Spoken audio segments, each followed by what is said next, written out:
Pengertian korupsi. Korupsi secara etimologi, istilah korupsi berasal dari bahasa Latin corrupere, corrupte, atau corruptus. Dari bahasa Latin tersebut kemudian diadopsi oleh beberapa bangsa di dunia. Beberapa bangsa di dunia memiliki istilah tersendiri mengenai korupsi. Istilah korupsi yang dipakai di Indonesia merupakan turunan dari bahasa Belanda. Beberapa istilah korupsi.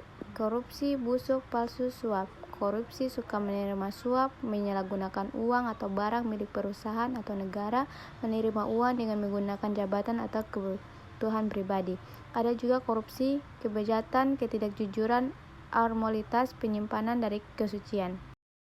3 tingkat korupsi. Yang pertama, material benefit atau mendapatkan keuntungan material yang bukan melalui kekuasaannya. Yang kedua, abuse of power atau penyalahgunaan kekuasaan, dan yang ketiga, betrayal of trust atau pengkhianatan.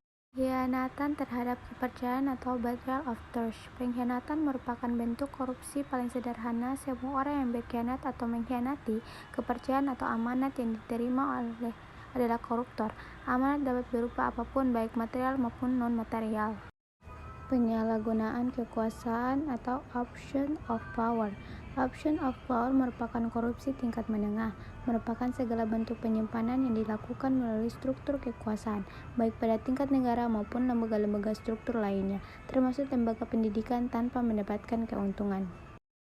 Penyalahgunaan kekuasaan untuk mendapatkan keuntungan material benefit. Penyimpangan kekuasaan untuk mendapatkan keuntungan material bagi baik dirinya sendiri maupun orang lain. Korupsi pada level ini merupakan tingkat paling berbahaya karena melibatkan kekuasaan dan keuntungan material. Ini merupakan bentuk korupsi yang paling banyak terjadi di Indonesia.